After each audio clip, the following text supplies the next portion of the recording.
오늘 2부 예배에 하나님께서 주신 말씀은 사도행전 9장 1절로 19절 말씀입니다. 사도행전 1장 9절로 19절 말씀을 제가 읽도록 하겠습니다. 사울이 주의 제자들에 대하여 여전히 위협과 살기가 등등하여 대제사장에게 가서 다메섹 여러 회당에 가져갈 공문을 청하니 이는 만일 그 도를 따르는 사람을 만나면 남녀를 막론하고 결박하여 예루살렘으로 잡아오려 함이라. 사울이 길을 가다가 다메섹에 가까이 이르더니 호련히 하늘로부터 빛이 그를 둘러 비추는지라. 땅에 엎드러져 들음에 소리가 있어 이르시되 사울아 사울아 내가 어찌하여 나를 박해하느냐 하시거늘 대답하되 주여 누구시니까? 이르시되 나는 내가 박해하는 예수라. 너는 일어나 시내로 들어가라. 내가 행할 것을 내게 이를 자가 있느니라 하시니 같이 가던 사람들은 소리만 듣고 아무도 보지 못하여 말을 못하고 서 있더라. 사울이 땅에서 일어나 눈을 떴으나 아무것도 보지 못하고 사람의 손에 끌려 다메섹으로 들어가서 사흘 동안 보지 못하고 먹지도 마시지도 아니하니라. 그때 다메섹에 아나니아라 하는 제자가 있더니 주께서 환상 중에 불러 이르시되 아나니아야 하시거늘 대답하되 주여 내가 여기 있나이다 하니 주께서 이르시되 일어나 집 가라 하는 거리로 가서 유다의 집에서 다소 사람 사울이라 하는 사람을 찾으라. 그가 기도하는 중이니라. 그가 아나니아라 하는 사람이 들어와서 자기에게 안수하여 다시 보게 하는 것을 보았느니라 하시거늘 아나니아가 대답하되 주여 이 사람에 대하여 내가 여러 사람에게 듣사온즉 그가 예루살렘에서 주의 성도에게 적지 않은 해를 끼쳤다 하더니 여기서도 주의 이름을 부르는 모든 사람을 결박할 권한을 대제사장에게서 받았나이다 하거늘 주께서 이르시되 가라. 이 사람은 내 이름을 이방인과 임금들과 이스라엘 자손들에게 전하기 위하여 택한 나의 그릇이라. 그가 내 이름을 위하여 얼마나 고난을 받아야 할 것을 내가 그에게 보이리라 하시니 아나니아가 떠나 그 집에 들어가서 그에게 안수하여 이르되 형제 사울아 주곧 내가 오는 길에서 나타나셨던 예수께서 나를 보내어 너로 다시 보게 하시고 성령으로 충만하게 하신다 하니 즉시 사울의 눈에서 비늘 같은 것이 벗어져 다시 보게 된지라. 일어나 침례를 받고 음식을 먹음에 강건하여지니라. 아멘.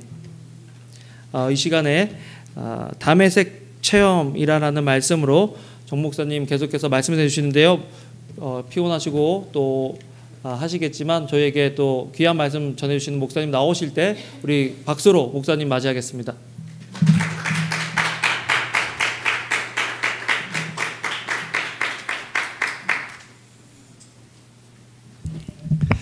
할렐루야. 살아계신 하나님을 찬양합니다. 아멘. 지금 이 시간이 상당히 졸릴 시간인데요. 우리 주님께서 우리와 함께 하셔서 우리의 졸음을 또 물리쳐 주시고 또 은혜 가운데 인도해 주실 줄로 믿습니다. 우리 서로에게 한번 아주 품위 있는 인사를 한번 해보죠. 옆에 계신 분들하고 품위 있게 인사를 하겠습니다. 어떻게 하냐면 서로 얼굴을 바라보면서 까꿍 해보시죠. 한번 하겠습니다. 바라보고 시작. 까꿍. 굉장히 성경적인 인사입니다. 왜냐하면 우리가 주예전에 들어올 때 주님 품 안에 들어오는 거잖아요.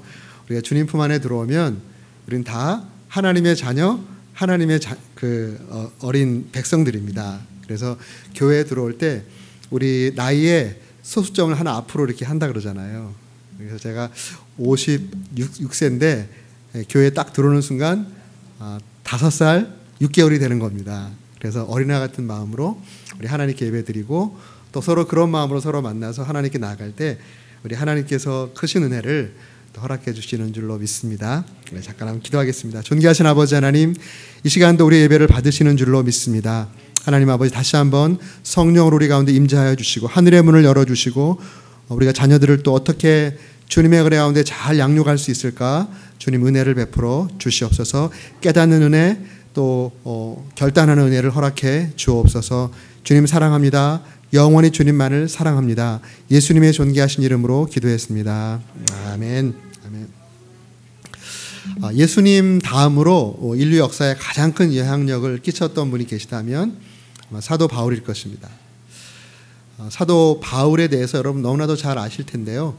오늘 사도 바울이 그 변화된 그 모습을 보면서 우리 자녀들 얼굴 속에 사도 바울처럼 쓰임받는 그런 소망을 갖고 오늘 이 말씀을 같이 한번 접했으면 좋겠습니다.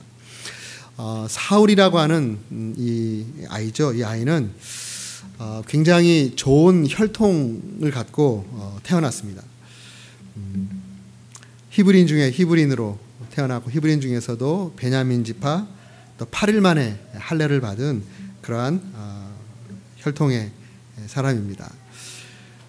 그리고 또 교육을 잘 받았습니다. 아마 이 부모님이 사울이 태어났을 때 야, 이자가 정말 큰 사람이 됐으면 좋겠다 이런 마음으로 사울이라라는 이름을 지어 주었죠.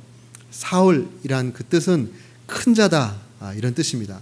큰 사람이 되어라 이런 마음으로 이제 사울이라는 이름을 지어 주었습니다. 부모님의 기대에 맞게 이 아이가 아마 똑똑하게 잘 자랐던 모양입니다. 그래서 그런지 다소에서 태어났는데요. 우리가 만나는 그 사울 또 나중에 변화된 바울은 예루살렘을 중심으로 지금 교육받고 또 이렇게 역사의 전면에 드러나는 것을 보게 됩니다. 고향이 다소라라는 그 말밖에 없고 다 지금 예루살렘을 중심으로 사울이라는 청년이 이렇게 주님을 만나고 변화되는 이러한 모습이 이제 나타나는데요. 역사적으로 따져보면 다소에서 이제 그 부모님이 아마 이민 생활을 했든지 아니면 원래부터 대대로 다소에 살았는지 모르겠습니다. 다소는 지금 현재 터키 남부의 한 도시입니다. 지금도 다소라는 도시가 있고 제가 몇 년 전에 갔다 왔는데요. 다소에 가면 사울의 운물이라고 하는 그런 이제 유적지도 있습니다. 사울이 그곳에서 태어나서 유년 시절을 보냈다는 것을 알 수 있는데요. 그 다소라는 도시 자체가 그 당시에 이미 굉장히 국제화된 도시입니다. 동양의 문물과 서양의 문물이 그 교차하는 길목에 있는 도시였거든요. 그래서 이 팔레스타인하고 그리고 지금의 터키 그 사이에는 큰 산맥이 있어요. 산맥이 있어가지고 이 동서양이 서로 오가는 길이 딱 세 길밖에 없습니다. 남부 해안도로하고 중간에 그 산 사이에 있는 도로 하나하고 북부 해변도로를 통해서 동서양이 이제 오가는 그런 도시, 그런 길목인데요. 다소는 이 남쪽 길목의 중심적인 도시였어요. 그렇기 때문에 당시에 동양의 문물과 서양의 문물이 만나는 굉장히 국제화된 도시였습니다. 아마 사울의 부모님이 이제 그곳에서 생활을 하고 또 그곳 생활하면서 자녀를 이렇게 사울을 얻었기 때문에 자연스럽게 로마 시민권을 이제 갖고 있었죠. 그런데 그 부모의 생각에 이가 유대인이었기 때문에 유대인이라면 로마 시민권을 갖고 국제적인 도시에 살고 있었어도 그리고 유대의 본산지라고 할 수 있는 예루살렘으로 가야 된다. 예루살렘에 아마 유학을 보낸 것 같습니다. 어렸을 때 유학을 보냈든지 아니면 아예 부모님이 예루살렘으로 옮겨왔든지 그래서 예루살렘에 와서 예루살렘에서 이제 사울이라는 청년이 성장하게 되죠. 그러면서 그가 우리가 잘 알고 있던 것처럼 아주 똑똑해서 공부를 잘했는지 가말리엘 문화생으로 들어갑니다. 가말리엘 문화생으로 들어갔다는 것은 요새로 말하면 뭐 미국 같은 경우 하버드 대학교에 입학했다든지 한국 같은 경우는 서울대에 입학했다든지 최고의 그 학문의 길을 접어들게 된 거죠. 혈통도 굉장히 좋았고 또 공부도 잘해서 아주 좋은 그러한 그 진로를 찾은 그러한 청년이었습니다. 청년이 되었죠. 종교적으로도 굉장히 열심히 있었던 것을 알 수 있습니다. 당시 유대 사회에서 혈통이 좋아야 되고 또 학문이 있어야 되고 종교적인 열심이 있어야만 지도자가 될 수 있었거든요. 근데 그에게 어려서부터 종교적인 열심이 굉장히 많았나 봐요. 이것은 부모로부터 아마 보고 배운 것이겠죠. 부모가 굉장히 유대 종교적인 열심이 많았던 것 같습니다. 이것을 보고 자란 사울 역시도 지적으로 뛰어난 것뿐만 아니라 또 종교적인 열심이 대단했습니다. 바리새인 중에 바리새인으로 율법으로는 바리새인이다. 그 당시에 율법을 가장 잘 열성적으로 지켰던 부류의 사람들이 바리새파 사람들이었거든요. 그래서 종교적인 열심이 대단했던 사람입니다.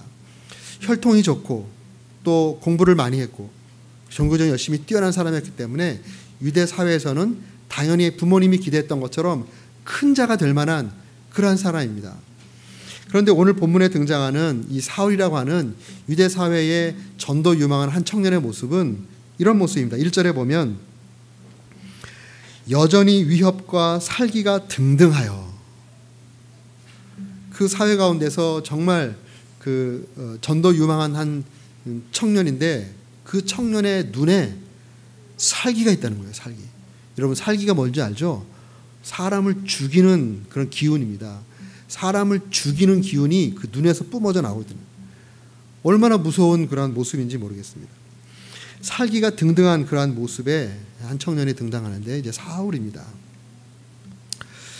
이러한 청년이 이제 나중에 그가 변화되어서 하늘복의 통로가 되잖아요.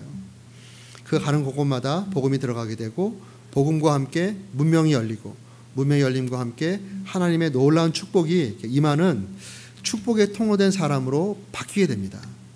살기가 등등한 그러한 사람에서 또 모든 사람의 두려움이 됐던 그 사람이 다른 사람에게 생명을 전하고 소망을 주고 그리고 축복의 통로가 되는 이런 인생으로 이제 바뀌게 됐다는 것이죠.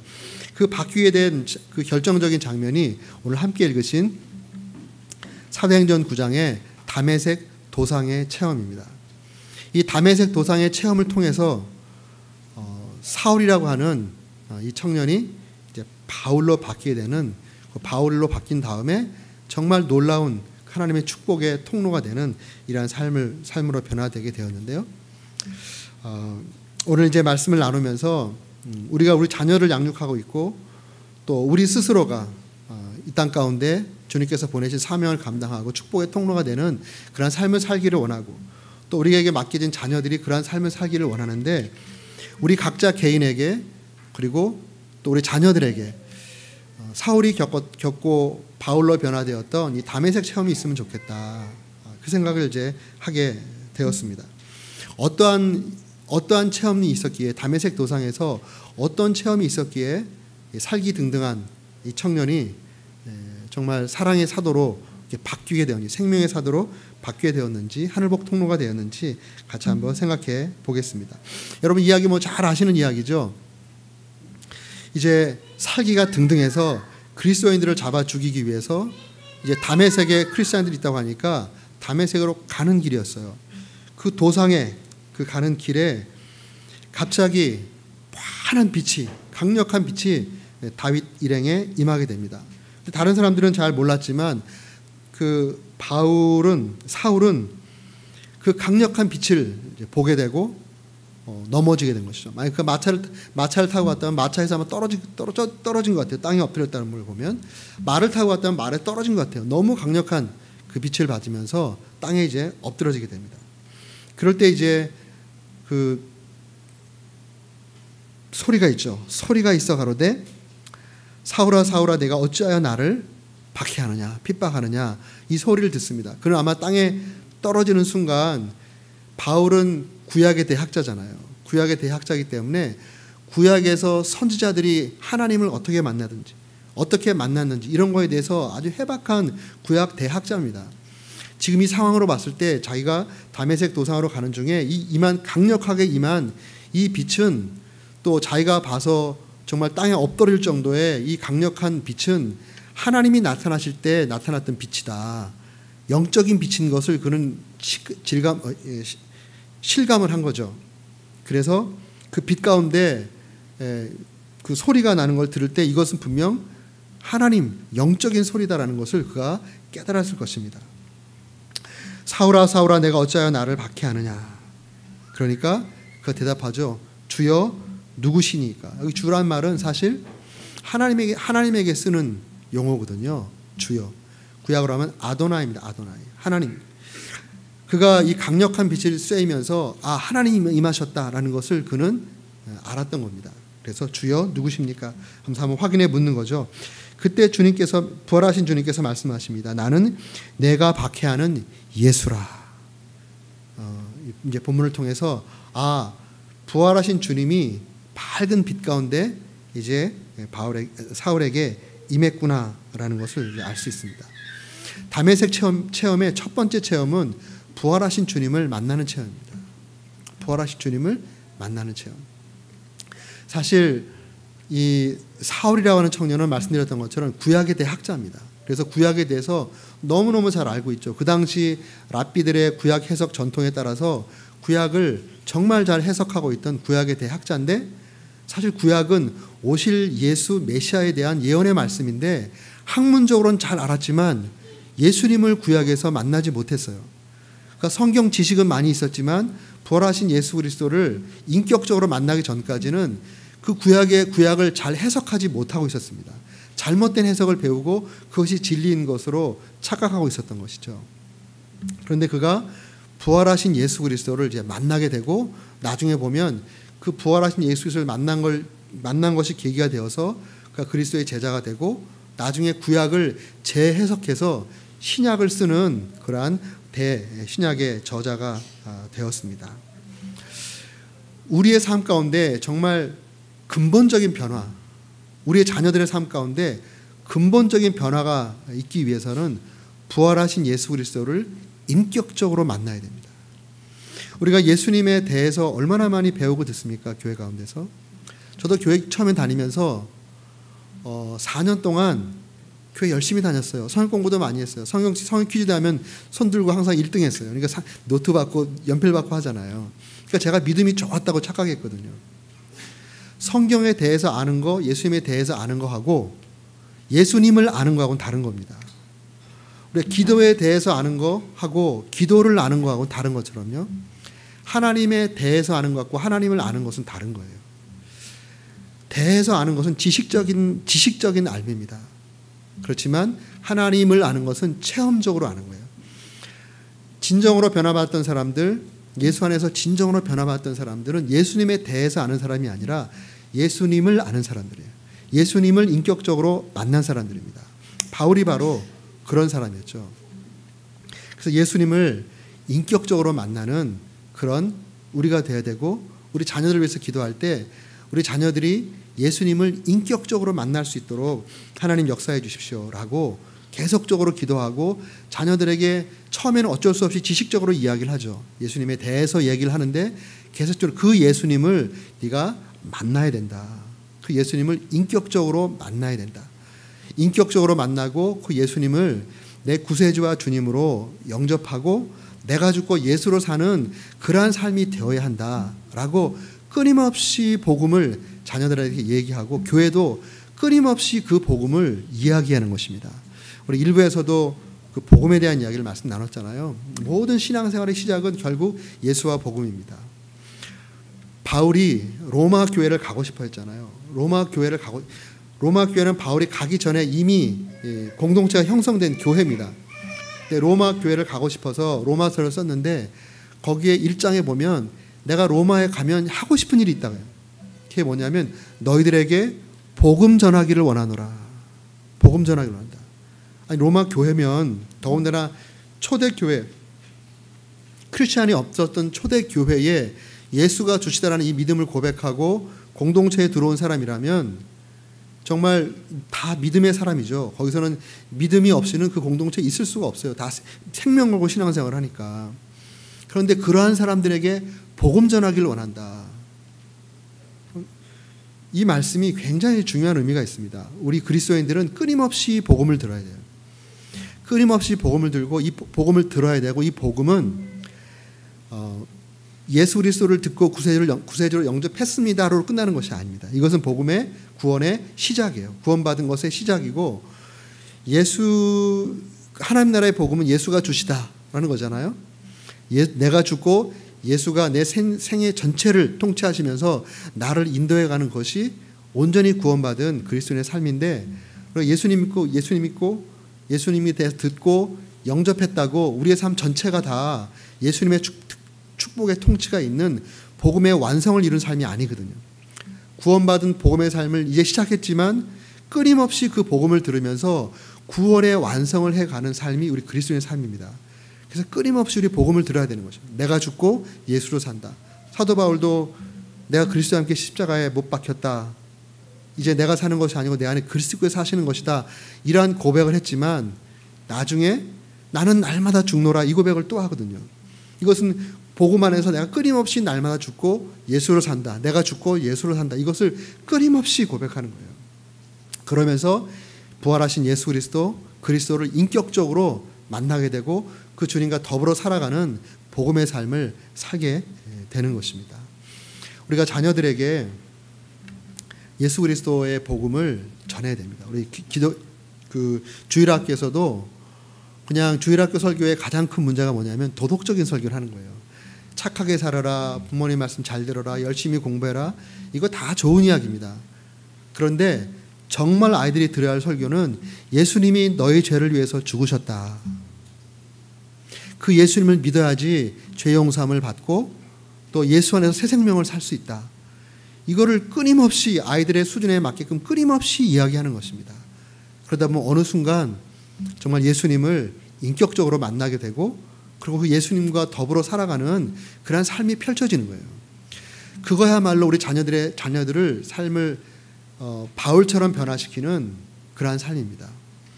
제가 우리 아들이 셋이 있다고 목사님 말씀하셨잖아요. 우리 세 아들을 이제 키우면서 사실 목사의 아들로 애들이 자랄 때 여러 상처가 많아요. 힘든 게 많았어요.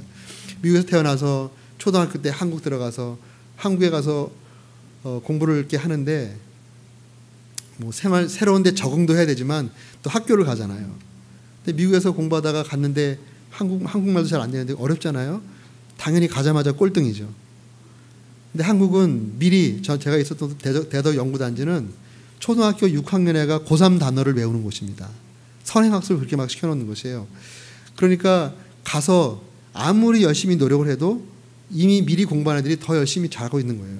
그러니까 꼴등을 벗어나기가 힘든 거예요. 한국에서는 공부 못하면 바보입니다. 바보. 그러니까 굉장히 고통스러운 시간을 보냈죠. 우리 첫째 같은 경우는 중학교 들어갈 때 살이 너무 쪄가지고 대전시 전체에 개에 맞는 교복이 없었어요. 그래서 교복을 맞춰줬습니다. 나중에 알고 보니까 너무 스트레스를 많이 받아서 먹는 걸로 스트레스를 풀었던 것 같아요. 뭐 그런 어려운 시간을 보내고 그리고 또 다시 미국에 왔다가 한국 갔다가 왔다리 갔다리 하면서 정체성의 혼란도 갖고 또 공부도 어렵고 나중에는 한국말로 공부해서 한국에 사는 것도 자신이 없고 영어로 공부해서 미국에 사는 것도 자신이 없다는 거예요. 자기의 자녀가 인생 자체에 자신이 없다는 이야기를 듣는 부모의 심정을 여러분 느끼시겠습니까? 너무 가슴이 아프더라고요. 뭐 그런 여러 가지 이제 어려운 일이 있었는데요. 그래도 한 가지 정말 감사한 것은 우리 세 자녀에게 제가 복음을 직접 전했다는 거예요. 우리 전 사람들이 복음을 전해줄 수 있지만 우리 자녀들에게 그 예수 그리스도 앞에서 자기의 죄를 고백하고 예수님을 구세주와 주님으로 영접하는 그 기도를 아빠인 내가 듣고 싶다. 이런 소원이 생겼어요. 그래서 아이들에게 계속 어렸을 때부터 계속 얘기를 하죠. 예수님이 너의 죄를 감당하기 위해서 이 땅에 오셨다. 그 얘기를 이제 복음적인 얘기를 많이 해주고 또 예수님이 십자가에 죽으시고 부활하셨다.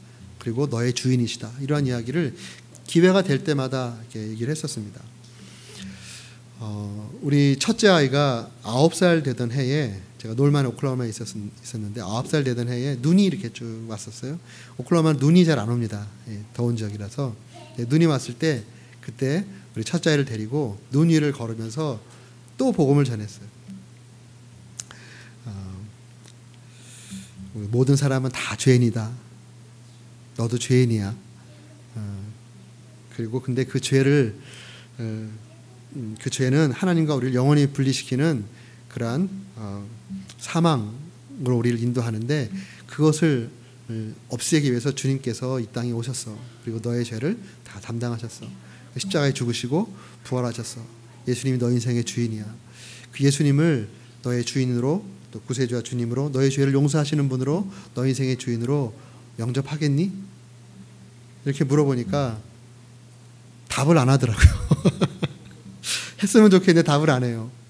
그래서 그래 그러면 이제 눈 위나 열심히 걷자. 또 같이 걷다가 그 다음에 또 어느 기회가 됐을 때 또 데리고 나가서 복음을 또 얘기했어요. 근데 그때는 자기가 죄인인 것을 인정하고 예수님을 구세주와 주님으로 영접했습니다. 얼마나 감사했는지요. 그것은 구원의 시작이죠. 그 성장하면서 계속 엎치락뒤치락 했지만 애가 복음 안에서 성장하는 거예요. 그리고 어느 순간 자기의 하나님을 인격적으로 이렇게 확 만나고 확 변화되는 순간이 있더라고요. 우리 둘째 아이도 제가 직접 복음을 전했어요. 그때는 이제 우리가 다 한국에 들어갔을 때인데요. 한국 들어가서 1년에 한 번씩 이렇게 그 가족 여행을 했습니다. 가족 여행을 하다가 그 해에는 경주에 갔어요. 경주에 가서 석굴암 그 산에 타엄산에 올라가서 석굴암을 보고 이렇게 내려오는 길에 갑자기 복음을 전하고 싶더라고요. 우리 둘째 아이한테. 그래서 엄마하고 형하고 막내를 먼저 이렇게 내려가게 하고 둘이 이렇게 바위가 이렇게 그 길 옆에 큰 바위같이 이렇게 있더라고요. 거기 둘이 앉아가지고 제가 복음을 전했어요. 그런데 감사하게 그 녀석은 그 첫 번 복음 전할 때, 물론 그전에도 예수님에 대해서 많이 얘기했죠. 근데 그때 예수님을 자기 죄를 회개하고 예수님을 구세자 주님으로 제 보는 앞에서 영접 기도를 했어요. 생각하면 너무너무 감사한 일이죠. 그리고 이제 우리 막내는 안식년으로 저희가 미국 들어왔을 때 우리 신학교에서 아이들이 다 생겼기 때문에 신학교 놀러 갔습니다. 신학교 놀러 갔는데 우리 막내 아이가 임신된 그 아파트 있잖아요. 부부 기숙사 그 아파트에 그 앞을 이제 추억이 있으니까 그 앞을 걸어가다가 갑자기 복음을 전해야 돼서 생각이 든 거예요. 그래서 형하고 큰형, 둘째형, 엄마랑 저를 가게 한 다음에 우리 막내하고 자기가 conceived된, 자기가 임신된 그 아파트 그 계단 앞에서 저랑 둘이 앉았어요. 여기가 네가 하나님께서 너를 이 땅에 보내신 곳이다. 그러니까 굉장히 좋아하죠. 그리고 거기 그 계단에서 제가 복음을 전했어요. 예수님이 너를 위해 죽으셨고 너를 위해서 부활하셨고 너의 주인이셔. 예수님을 너의 구세주의 주님으로 마음에 영접할래? 그러니까 얘가 영접하는 거예요. 그래서 영접 기도를 시켰어요.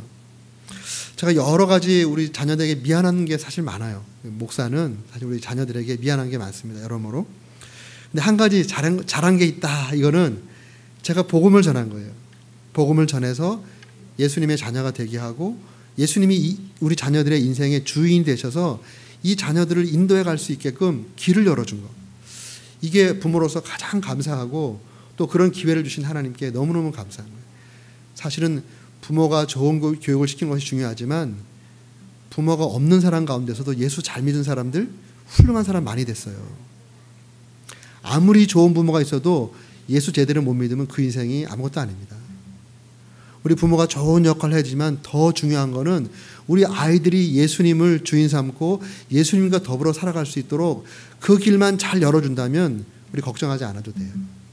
우리보다 우리 자녀를 우리 주님이 더 사랑하시고 우리가 우리 자녀의 미래를 위해서 계획하고 노력하는 것보다 주님이 더 큰 계획을 갖고 더 좋은 곳으로 인도하고 계시기 때문에 우리 자녀들이 예수님만 바라보고 예수님과 함께 살아갈 수만 있도록 그 길을 열어준다면 주님께서 우리 자녀들의 삶을 책임져 주실 줄로 믿습니다.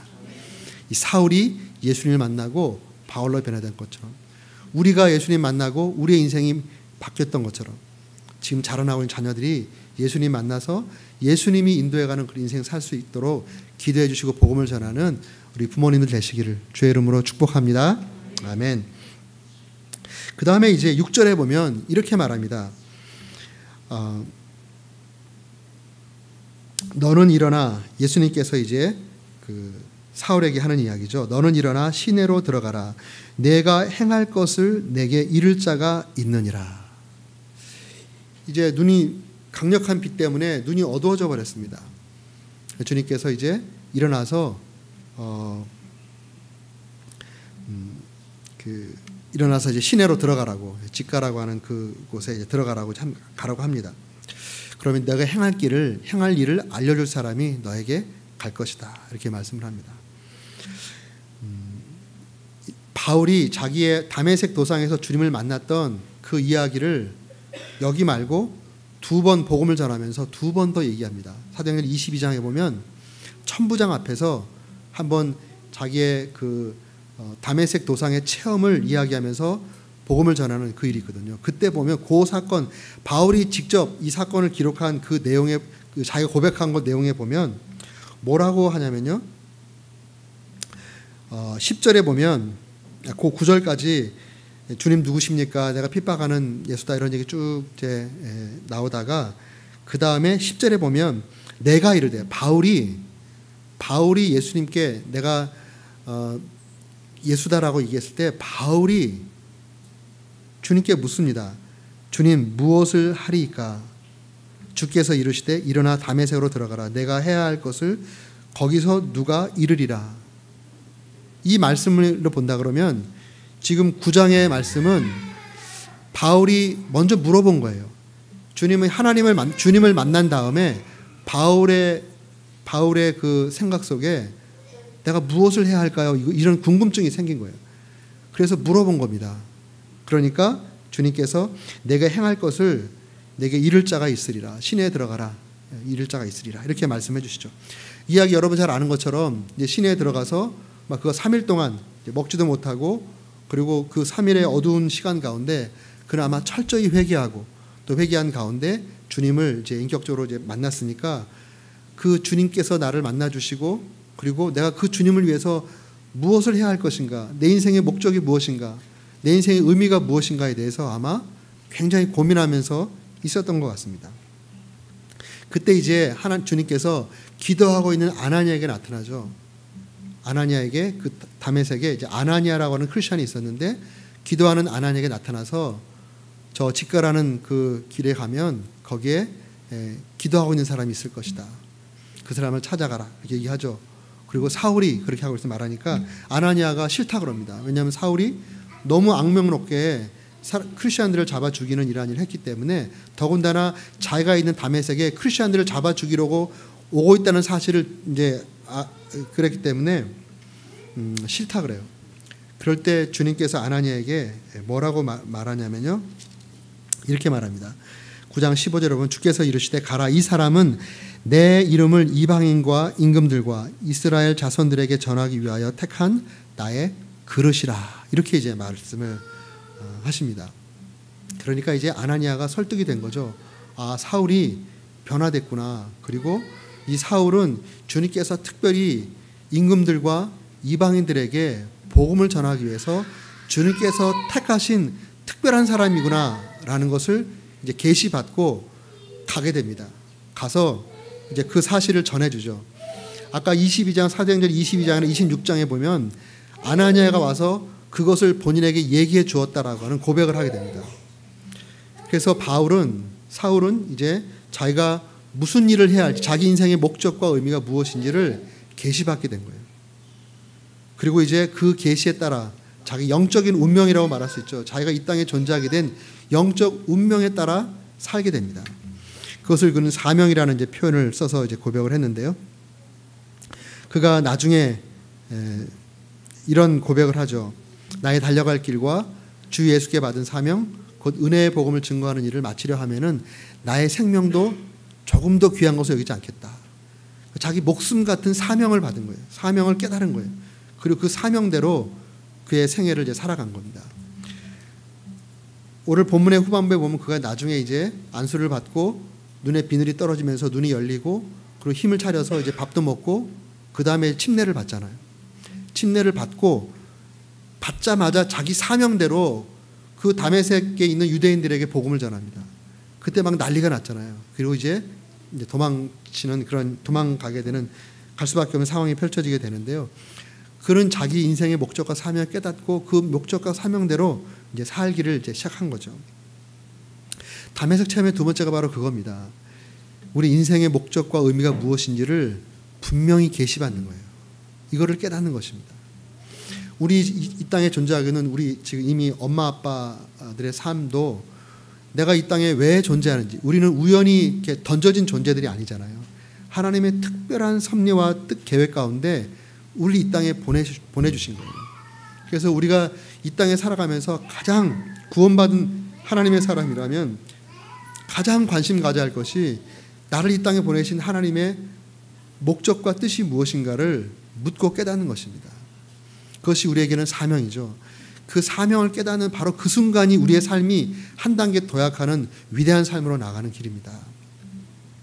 우리 그리스도인들에게는 잡이 없어요. 잡. 내가 잡으로 일한다 하면 우리 정말 비참한 사람들입니다. 우리 그리스도인들은 다 세상에서 일을 하더라도 vocation입니다. vocation. job은 먹고 살기 위해서 일을 하는 것이고 vocation은 부르심 따라 일을 하는 거예요. 부르심 따라 일을 하면 하나님께서 먹을 거 입을 거 다 공급해 주셔요. 이게 그렇게 우리가 일을 하고 살아가는 거죠. 그래서 목사가 되든 선교사가 되든 아니면 세상에서 일을 하든 주님께서 나를 불러주신 그 자리에 가서 일하고 살아가는 게 맞는 그리스도인의 삶이죠.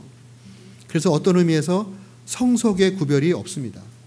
교회에서 목회를 하는 것이나 주님의 부르심 가운데 세상 가운데서 또 비즈니스 하든지 뭐 티칭을 하든지 어떤 일을 하든지 간에 주님의 부르심 가운데 그 일을 하면서 결국 목회를 하는 거나 세상에서 일을 하는 거나 목적은 똑같아요. 하나님께 영광을 드리고 그리고 내 영혼들을 주님께로 인도하는 이것이 목적이죠. 그런 의미로 봤을 때 성속의 구별이 없는 것입니다. 우리 자신에게도 나를 향하신 하나님의 뜻을 분별해야 되는 것뿐만 아니라 우리 자녀들에게도 이 자녀를 우리 가정에 보내주신 하나님의 뜻이 무엇일까? 이 자녀를 향하신 주님의 뜻이 뭘까? 이 우리 자녀들의 영적인 운명이 무엇일까? 이것이 우리 부모들의 초미의 관심사가 돼요. 제일 첫 번째는 예수 만나서 예수님의 제자로 살아가도록 구원받고 새 생명 갖게 하는 것이 첫 번째 초미의 관심사라면 두 번째는 이 자녀를 나를 통해서 이 땅에 보내신 하나님의 뜻이 무엇인가 이거를 묻고 자녀들이 깨달을 수 있도록 돕는 것입니다. 이것이 굉장히 중요한 것이죠. 제가 목회를 이제 담임 목회 한 23년째 하고 있어요. 빨리 담임 목회를 시작해서 담임 목회를 꽤 오래 한 나이에 비해서 꽤 오래 한 거죠. 전도까지 합치면은 뭐 더 많은 시간, 많은 성도들의 삶을 보잖아요. 근데 한 가지 이상한 게 있어요. 뭐냐면 교회 와서 열심히 봉사하고 열심히 또 주님 섬기고 그리고 성경도 공부하고 나름대로 막 기도도 열심히 하고 하는데 자녀들의 진로 문제와 자녀들의 결혼 문제에서는 세상 사람들하고 가치가 별로 다르지 않다는 거예요. 너무 신기한 거예요. 다른 분야에서는 굉장히 세상 사람들하고 다른 부분이 있어요. 교회에서 열심히 공부하고 열심히 기도하고 믿음대로 살기로 작정하는 그런 사람들은 그래도 그나마 세상에 살아가는 사람들하고 좀 달라요. 그런데 유독 한 분야 자녀들의 결혼 문제와 자녀들의 진로 문제에서는 세상 사람들하고 똑같아요. 희한하더라고요.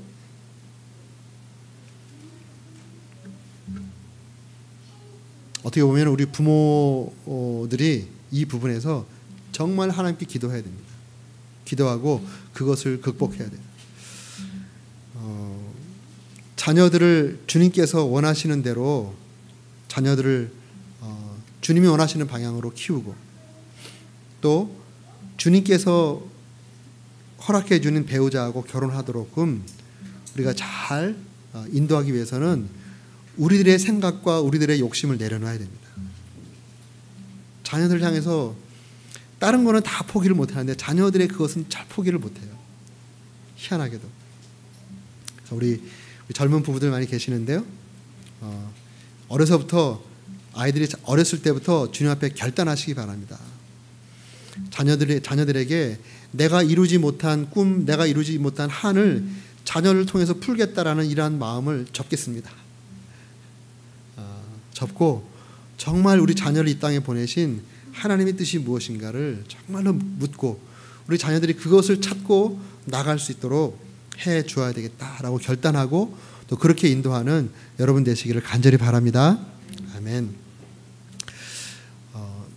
제가 교회를 이렇게 다니다가 고3 때 구원을 받게 됐어요. 근데 구원받고 너무 구원의 감격이 컸습니다. 그 전에 뭐 사실 예수님에 대해서 잘 알고 성경도 잘 알고 그래서 뭐 학생회장도 하고 이랬댔잖아요. 근데 사실은 저는 주님을 내 인생의 주인으로 모셔본 적이 한 번도 없었던 사람입니다. 그런데 예수님을 내 인생의 주인으로 모시고 나니까 인생이 달라지는 거예요. 너무 기쁜 겁니다. 그래서 제 마음 가운데 이런 일을 위해서 살아야 되겠다라고 생각이 들고 목사가 되고 싶었어요. 목사가 뭔지도 모르지만 목사가 되고 싶었어요. 집에 와서 그 얘기를 했습니다. 저 신학교 가고 싶다고. 그랬더니 우리 집에서 난리가 났어요. 제가 아들 하나에다가 또 저희 아버님이 뭐 좀 여러 가지 어려운 일도 있고 그랬었는데 제가 신학교 간다 그러니까 막 반대를 엄청 심하게 하시더라고요. 근데 그때는 소명을 받았다기보다는 제가 하고 싶었던 거예요. 하고 싶었던 거. 너무 사람에게 기쁨을 주는 이 일이 정말 중요하고 좋은 일이다 이 생각이 들어서 제가 그저 하고 싶었던 거예요. 그래서 부모님이 반대하니까 신학교를 결국 못 갔죠. 그리고 이제 일반 대학교를 가면서 나중에 혹시 하나님께서 저를 불러주신다면 어떤 전공을 하는 게 도움이 될까 고민하다가 택한 전공이 영어교육학을 이제 택했어요. 영어교육학을 공부하게 됐습니다. 그리고 이제 대학생활을 하면서 중간에 군대도 갔다 오고 대학교 4학년 때 그때 소명을 받은 거예요. 누가복음 5장 1절로 11절까지의 말씀을 통해서 소명을 받았어요. 그때 너무너무 기뻤습니다. 이제 내가 주의 종으로서 살아야 되겠다. 그때 베드로를 부르잖아요. Follow me, I will make you fishers of men. 나를 따라오너라, 내가 너로 사람 낚는 어부가 되게 하리라. 이 말씀으로 저를 부르셨어요. 그래서 너무너무 기뻐가지고 집에 가서 또 얘기했죠. 아버지, 저 신학교 가야 되겠습니다. 소명을 받았습니다. 그러니까 저희 아버지가 또 화를 내시는 거예요. 너 미쳤냐고, 정신 나갔냐고. 너무 반대를 심하게 하시니까 또 대학교 마지막 1년도 남았기도 하고 다시 한번 생각해 보겠다고 그러시는 거예요. 그때 하신 말씀이 네가 교회하고 학교하고 집하고 여기만 왔다 갔다 하니까 네가 세상을 몰라도 너무 모른다. 이 얘기 하시는 거예요. 세상을 몰라도 너무 모른다. 세상이 이렇게 호락호락한 것이 아니다. 이렇게 말씀하시더라고요. 그리고 지금 네가 대학교 나와가지고 신학교를 간다 그러면 누가 너 같은 놈에게 시집을 오겠느냐. 이렇게 막 말씀하시는 거예요. 제가 그때 아주 굉장히 마음이 아팠어요. 그래도 또 신학교를 못 갔죠. 그리고 그때 이제 군대 갔다 와서 이제 1년 정도 남은 그 시간이니까 그때는 이미 제 전공은 거의 다 끝나고 군대를 카투사 갔다 와가지고 영어는 어느 정도 다 끝났어요. 1년 남았는데 뭐 하면 좋을까 그러다가 이제 일문학과를 가서 이제 일본어 공부를 했습니다. 하나님 은혜로 일본어 공부가 잘 됐어요. 그러다가 이제 일본 종합무역 상사에 취업을 하게 됐습니다. 그래서 회사에 가서 일을 하는데 정말 하나님의 은혜로 짧은 시간에 사회 경험을 많이 한 거예요. 많이 하고 또 뭐 월급도 많이 받고 좋은 대우 받으면서 어쨌든 그 87년도, 88년도 이때인데 한국 경제가 굉장히 이렇게 좋을 때예요. 좋은 경험을 했죠. 그런데 1년을 사는데 아무리 사회에서 화려하게 뭐 이렇게 좋은 것을 많이 경험하고 그래도 굉장히 어색한 거예요. 남의 비단 옷을 입고 남의 비단 신을 신고 사는 어색한 느낌. 그런 거. 저희 아버지 같은 분이 저희 아버지 같은 연배의 공장장님이 제가 오다를 이렇게 넣어주면 저한테 막 90도 인사를 하는 거예요. 너무 이게 불편한 거예요. 그런 삶 자체가. 그리고 가만히 생각해 보니까 저는 지금 제 인생을 사는 게 아니라 다른 사람의 인생을 살고 있더라고요. 도저히 아무리 뭐 월급이 많고 아무리 주변 사람들이 부러워하는 그런 삶이라도 도저히 남의 인생을 살 수가 없는 거예요. 괴로워가지고. 그래서 이제 아버지에게 마지막으로 한 번 더 말씀드렸어요. 아버지, 이제 더 이상 남의 인생 못 살겠습니다. 제 주님께서 저를 불러주신 저의 운명적인 삶을 살겠습니다. 그래서 아버지가 더 이상 이제 할 말이 없는 거예요. 네가 세상을 몰라서 그렇다고 했는데 세상 나가봤잖아요. 세상 나가서도 다른 친구들보다 훨씬 좋은 직장에서 월급을 3배 받았어요. 제 친구들보다. 더 많이 받고 더 많은 거를 누리고 그랬지만 내 인생이 아닌 걸 어떻게 하겠어요. 그래서 저는 못 살겠다고. 그리고 저에게 운명 지어진 이 주님께서 부르신 삶을 살겠노라고. 그러니까 우리 아버님이 그러시는 거예요. 마지막 카드를 꺼내시는 거죠. 실제로 꺼낸 건 아니지만 마지막 카드를 꺼내서 하시는 말씀이 알았다. 그럼 부자간을 끊자. 나가라. 집 나가라. 그리고 네가 지금 공부를 한다고 하는데 앞으로 공부하는 동안에 내 도움 받을 생각하지 말아라. 그리고 나도 네 도움 구하지 않겠다. 이러면서 부자간을 절교하자는 거예요. 그래가지고 절교당했잖아요. 참 그때 가슴이 아프더라고요. 그때 막 우리 어머니가 굉장히 저를 사랑해 주셨는데 그때는 우리 어머니에게 뭐가 씌었는지 그 저를 바라보는 눈빛이 막 적을 바라보는 것 같아요. 그리고 막 이렇게 욕을 하시더라고요, 저한테. 지금도 이해가 안 돼요. 저희 어머님이 굉장히 유순하고 좋으신 분이신데 하나밖에 없는 그렇게 애지중지 키운 아들을 향해서 욕을 하시는 거예요. 나쁜 놈이라고. 뭐 그래도 어쩔 수 없는 거예요. 그래서 저는 이제 신학교를 가게 되고 또 우리 아내를 누가 정신 나간 여자가 너 같은 애를 만나겠냐. 그래 정신 나간 여자가 하나 있더라고요. 우리 아내를 또 만나게 돼서 이제 결혼도 하고. 근데 아버지가 저는 싫었지만 우리 아내를 만나게 돼서 우리 아내를 이제 아버님께 보여드렸더니 결혼들 못할 것 같았는데 괜찮은 그 처자를 하나 데려와서 결혼한다고 하니까 처자가 마음에 들었어요. 우리 아버지 마음에. 결혼 허락해 주시고 결혼하는 데 좀 도와주셨어요. 그리고 이제 조금 있다가 저희는 미국으로 유학을 오게 됐거든요. 둘째 아들 낳았을 때인가 그때 이제 한국에 전화해가지고 아버지 이제 아들 낳았어요. 제가 외아들이니까 뭐 첫째 아들도 있지만 또 아들은 기뻐하실 줄 알고 아들 낳았어요 전화했더니 저희 아버님이 그래 너는 좋겠다 그리고 탁 끊어버리셨어요. 그만큼 아버지에게는 제가 목사가 된다는 것이 그렇게 좀 마음에 상처셨나 봐요. 그 시간이 많이 흐르고 나중에는 이제 저희 아버님이 어른분의 도움으로 예수님을 이제 믿게 되고 제가 한국 들어왔을 때 우리 교회 성도님이 되셨어요. 그리고 이제 우리 교회에서 제가 목회하는 걸 쭉 지켜보셨습니다. 그리고 이제 80세 당신 생일날 주님의 부르심을 받고 천국 가셨거든요. 근데 제 마음 가운데 아버지하고 항상 제가 목사니까 아버지에게 잘하려고 도리를 다 하잖아요. 그런데 진로 문제를 놓고 아버지하고 오갔던 그 시간 가운데 말로 상처받은 게 아직까지도 제 영혼 가운데 피를 흘리게 하고 있는 거예요. 사실 말의 상처가 얼마나 큰지 여러분 잘 알 겁니다. 자녀들이 어떤 진로를 이렇게 할 때 자녀들에게 말로 상처 주면 그거 평생 가는 거예요. 그게 나이가 다 커서 우리 아이가 커서 대학교를 졸업하고 해도 그 아버지에게 대학 때 받은 그 상처가 계속 있는 거예요. 근데 아버님이 이제 연세가 점점 들어가시고 나니까 뭔가 이 문제를 해결해야 될 것 같아요. 그래서 한번 아버지께 물어봤어요. 아버지, 제가 신학교 간다 그럴 때 왜 그렇게 반대를 하셨냐고. 지금 보라고 이제 그렇게 말씀을 드렸어요. 그랬더니 우리 아버지가 가만히 계시더라고요. 그러더니 이 말씀을 해주셨어요. 그래, 그때 네가 내 말 안 듣기를 잘했다. 이게 좋은 의미로. 지금 네가 살아가는 걸 보니까 내가 그때 너무 몰라서 목사는 어렵고 목사는 가난하고 아버지 시대에 넌 크리스천이 봤던 목사의 삶이 너무나도 정말 의미 없어 보이고 내 아들이 그런 삶을 산다는 게 싫고 가난하게 산다는 게 싫고 또 목사가 되는 순간 인간관계, 성도와의 관계에서 슈퍼을이 됩니다. 슈퍼을. 목사는 다 참아야 되는 거예요. 성도는 함부로 해도 목사는 함부로 할 수가 없어요. 사모님 함부로 할 수가 없어요. 다 참는 거예요.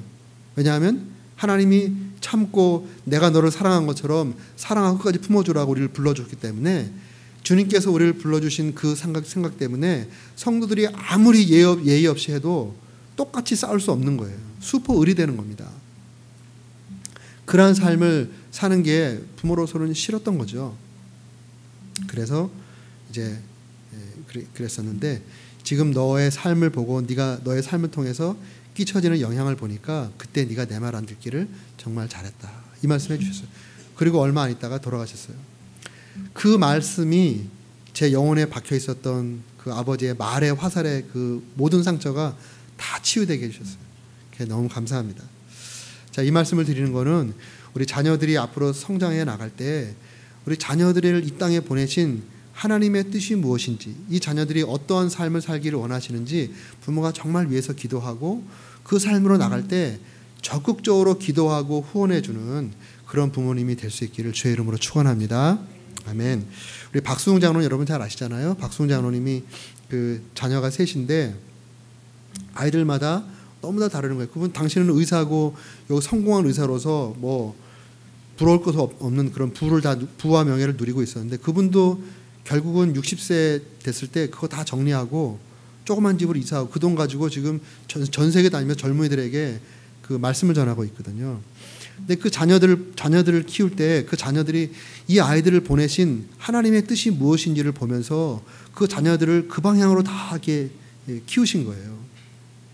근데 막내 아이가 어렸을 때 공부를 안 하고 뭐 그냥 그림만 그리고 맨날 그러더래요. 학교도 제대로 안 가고 엉뚱한 생각하고. 근데 지금 그 자녀가 그거를 이제 얘 달란트가 뭘까 기도하면서 얘가 얘 달란트가 뭘까 그러면서 계속 이 아이를 지켜보면서 기도하면서 주님께서 이 아이에게 주신 달란트에 따라서 인생을 펼쳐갈 수 있도록 계속 기도하면서 지켜보고 또 신앙적인 부분 이렇게 터치하면서 이렇게 받는, 결국은 지금 여기 유니버설 그사에 어벤져스 그 이미지 디자인한 그 팀장이에요.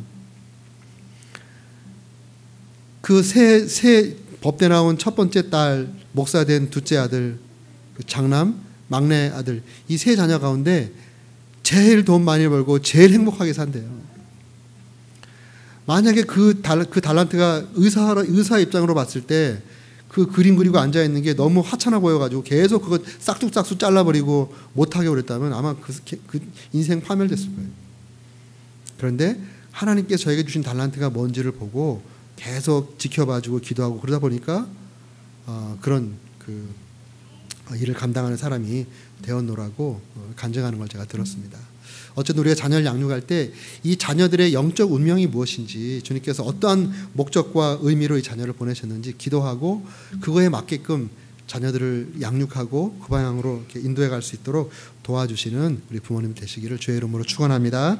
아멘. 그리고 이제 또 이 다메섹 사건의 세 번째 사건은 성령의 기름 부으심을 받는 사건입니다. 여기 보면 17절에 이렇게 말씀하죠. 예수께서 나를 보내어 너로 다시 보게 하시고 성령으로 충만하게 하신다. 성령으로 충만하게 하신다. 여기서 충만하게 하신다라는 그 말씀이 성령의 기름을 부어주신다라는 그런 단어를 썼던 플레이서우라는 그런 단어가 쓰였어요. 갑자기 돌발적으로 위로부터 능력으로 임하시는 성령을 그가 받은 겁니다. 그러한 성령의 충만함을 이제 받게 된 거죠. 다메섹 체험의 세 번째는 성령 충만을 받은 거예요. 이 성령의 충만을 받고 성령의 기름 부으심을 받은 다음에 부활하신 예수 그리스도 성령의 충만하심 이런 걸 받은 다음에 그 다음에 그가 이제 전도하며 생활하는 그런 삶을 보면 바울이 성령의 충만함을 받아 그러면서 능력도 나타나고 하나님의 말씀 선포하고 이런 놀라운 또 성경을 쓰는 지혜도 받고 하는 이런 놀라운 역사가 그의 삶 가운데 펼쳐지는 것을 보게 됩니다. 여러분, 우리 자녀들 우리가 구해야 할 것이 성령 충만함을 구해야 돼요. 우리는 우리의 능력으로 살아가는 사람들이 아닙니다. 우리가 예수 그리스도를 구세주와 주님을 영접한 그 다음에는 우리의 능력과 우리의 어떤 것 살아가는 것이 아니라 성령의 은혜와 성령의 능력으로 살아가는 사람들이 크리스천들이에요. 그렇다면 우리 자녀들도 그래야 됩니다. 우리 자녀들도 성령의 은혜 가운데 살아갈 수 있도록 자녀들에게 성령이 임하게 해달라고 기도해야 되는 거예요. 성령 이야기는 뭐 어른들만에 대한 이야기 아니에요. 요엘 선지자를 통해서 말씀했던 것처럼 내가 말세의 내 영을 모든 육체에 부어주리니 너희의 자녀들이 예언할 것이요. 성령을 부어주시는 약속 속에 자녀들이 배제되어 있는 것이 아닙니다. 자녀들이 포함되어 있는 것이에요. 우리 자녀들이 성령의 기름 부으심을 받게 해주세요. 성령의 지혜와 능력 가운데 자라게 해주세요. 침례요한 같은 것은 뱃속에서부터 성령 충만했다 그래요. 우리 자녀들에게 성령 충만함을 위해서 기도하고 그렇게 성령의 인도하심 가운데 성령의 지혜 가운데 자랄 수 있도록 우리 부모님들이 기도 많이 해주시고 안수 많이 해주세요. 안수. 예수님에 대한 이야기지만 이사야서 이렇게 말씀하고 있습니다. 11장 2절에 보면 성령에 대해서 말하고 있는데요. 그의 위에 여호와의 영, 곧 지혜와 총명의 영이요, 모략과 재능의 영이요, 지식과 여호와를 경외하는 영이 강림하리니. 성령은 지혜와 총명의 영이에요. 우리 자녀들이 지혜롭기를 원합니까? 지혜로운 인생 살기를 원합니까? 총명해지기를 원합니까? 지식이 풍성해지기를 원합니까? 여호와를 경외하기를 원합니까? 재능이 잘 개발되기를 원합니까? 성령 받도록 기도하세요. 성령 충만을 받으면 성령의 은혜 가운데 지혜와 지식이 임하는 겁니다. 그래서 열심히 공부해서 공부를 잘하는 사람도 있지만 성령 받아서 공부 잘하는 사람도 있어요. 그래서 정말 우리 자녀들을, 본인도 우리 스스로가 성령 받도록 계속 기도해야 되고 자녀들을 위해서도 기도해야 됩니다. 모세가 여호수아를 후임자로 세운 다음에 그에게 안수해줬어요. 안수해줬을 때 신명기 마지막 장에 뭐라고 임하냐면 지혜의 영이 임했다. 여호수아에게 지혜의 영이 임하니까 여호수아가 모세의 리더십을 이양받고, 그리고 모세로부터 시작된 출애굽의 역사를 마침표를 찍잖아요. 여러분의 자녀 가운데 성령의 기름 부심을 받고 지혜와 총명의 영, 또 재능과 모략의 영, 또 지식과 여호와를 경외하는 영으로 충만하게 되어서 어느 곳에 가든지 성령께서 의도하시는 말을 빨리 캐치하고, 또 성령의 지혜 가운데 공부면 공부, 대인관계면 대인관계, 또 중요한 결정이면 중요한 결정, 또 배우자를 만나는 결정이면 배우자를 만나는 결정, 성령 은혜 가운데 할 수 있도록 여러분 계속 기도하시고 안수해 주시고 축복해 주시는 여러분 되시기를 주의 이름으로 축원합니다. 아멘. 기도하겠습니다. 존귀하신 아버지 하나님, 은혜를 감사합니다. 우리 귀한 교회 자녀들을 많이 주셔서 감사합니다. 하나님 아버지, 우리 부모들이 허락받은 귀한 자녀들을 하나님의 자녀로 잘 양육할 수 있도록 은혜를 베풀어 주시옵소서. 우리 자녀들이 인격적으로 예수 그리스도를 만날 수 있도록 끊임없이 기도하고 복음을 전하고, 또 그들의 입에서 예수님을 구세주와 주님을 영접하는 그 기도를 우리 부모님들이 들을 수 있도록 주님 역사해 주시옵소서. 주님, 계속해서 우리 주님께서 우리 자녀들을 이 땅에 보내신 하나님의 뜻과 목적을 부모들이 관심 갖고 기도하고 그들의 영적 운명을 아나니아처럼 계시받아 전해줄 수 있는 믿음의 또 영적인 부모님들 다 될 수 있도록 하나님 복 주시기를 간절히 바라고 원합니다. 아버지, 무엇보다 우리 부모님들에게 성령 충만케 하시고 우리 자녀들에게 성령 충만케 하셔서 지혜와 총명의 영으로, 모략과 재능의 영으로, 지식과 여호와를 경외하는 거룩한 영 성령으로 충만한 우리 자녀들의 삶이 될 수 있도록 축복해 주시옵소서. 감사 찬양을 주께 올려드리며 살아계신 예수님의 이름으로 기도했습니다. 아멘.